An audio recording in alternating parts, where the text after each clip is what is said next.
Good evening.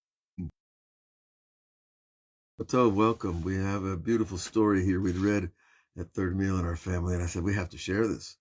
It's just simple, pure, direct story, and it's a prophecy of Rabbi Nachman for our days. Listen closely. It begins in Sipur Masiot in the English translation, Rabbi R.A. Kaplan, and it is the 21st story on page 473. And it says over there, God wins battles merely because of the simple people who recite psalms with simplicity, not through those who use sophisticated means. And there's a lot of sophistication out there today. A king once went hunting, and he traveled like a simple man so that he would be for freedom of movement. He wore clothes that no one would recognize him. And suddenly a heavy rain fell like a flood. The ministers scattered in all directions.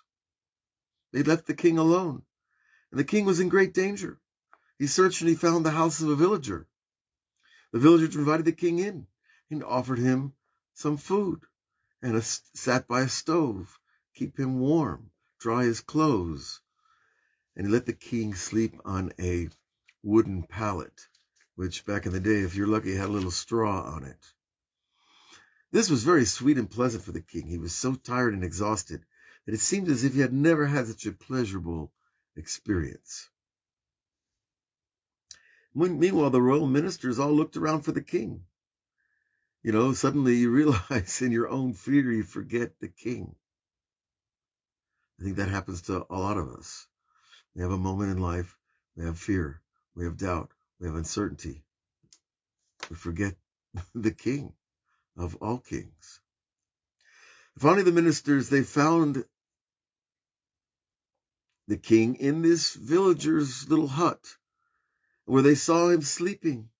They wanted him to return to the palace with them. Please, king, come back. Let's go back to the palace.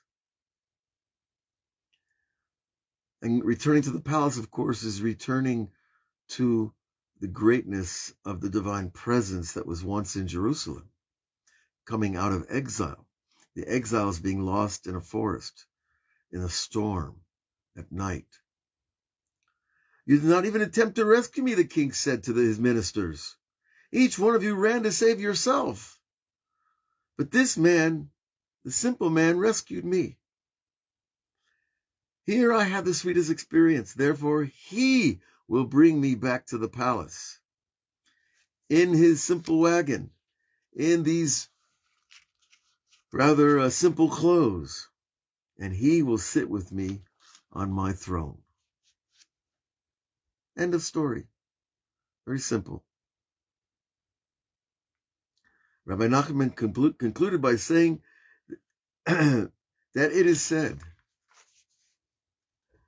Now, Rabbi Nachman was a smart person. He understood if you start opening up your mouth to the world and telling them that you're giving them prophecies, they're going to tie you up and take you downtown.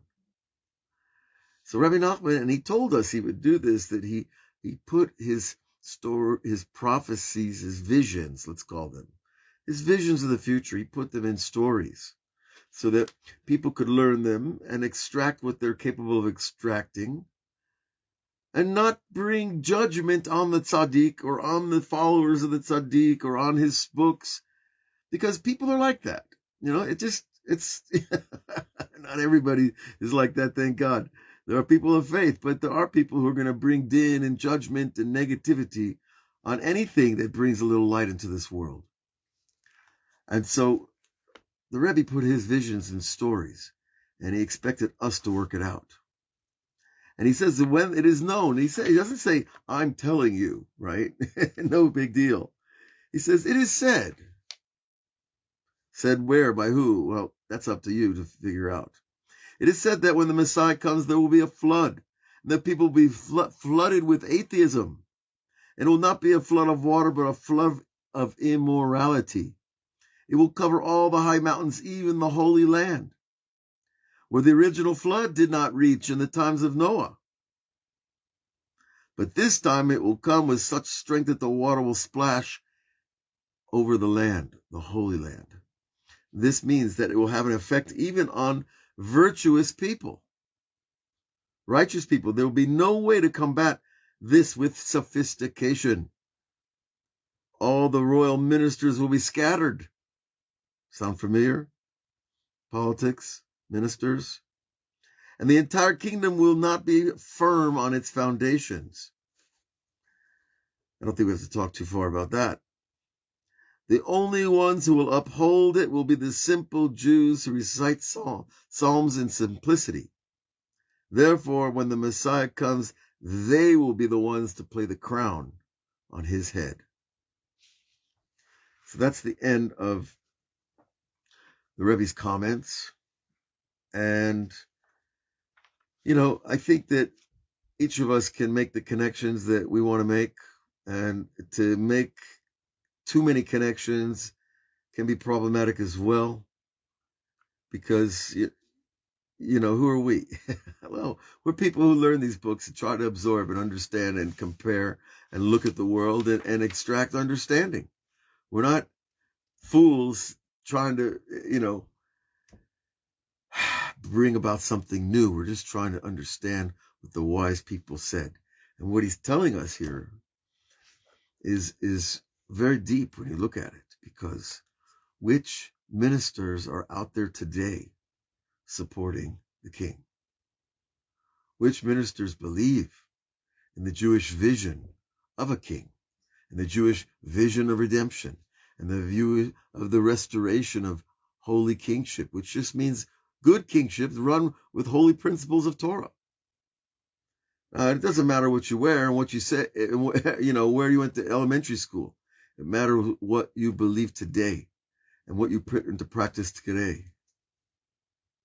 And so I think everyone can understand this parable on many levels, because the flood of immorality that he's talking about is clearly on the internet. And the flood of atheism is clearly woven itself into people's minds, whether they know it or not. Even if they don't think they're atheists. No, I believe in God, but, I still keep God on the back shelf on Sunday. Or God was amazing in the beginning, but now he's retired. All kinds of ideas that we have about this living entity called the universe. God is the whole universe. He's in everything and controlling everything. But, it's hard to grasp all that. I spent a lot of time reading theoretical physics just to get a handle on what the scientists are saying. And the Zohar Kadosh says, in the end of days, the scientists will teach us Torah. They will teach us Kabbalah, because they're approaching the theories that we take for granted out of the Zohar and out of the Kabbalah of the Arizal. So these are more subjects that we'll talk about at another time. But it is happening, folks. It is happening all around us. And the king has been removed. And, he's lost in the forest of the mind and the closed heart. And I think I see some of you are writing some interesting notes. The entertainment industry is being destroyed. That's the way into the mind of the public. Very good. It is being destroyed. And anybody who believes in Hollywood, I don't know what else they believe in, but I would be careful. And, we have the stories, we have the truth. We just have to look for it in the masters and in our own hearts, because deep inside every heart, there's a spark of the living God. And that spark wants to talk to you. God bless you all. Have a great week. We'll see you again on all the outlets.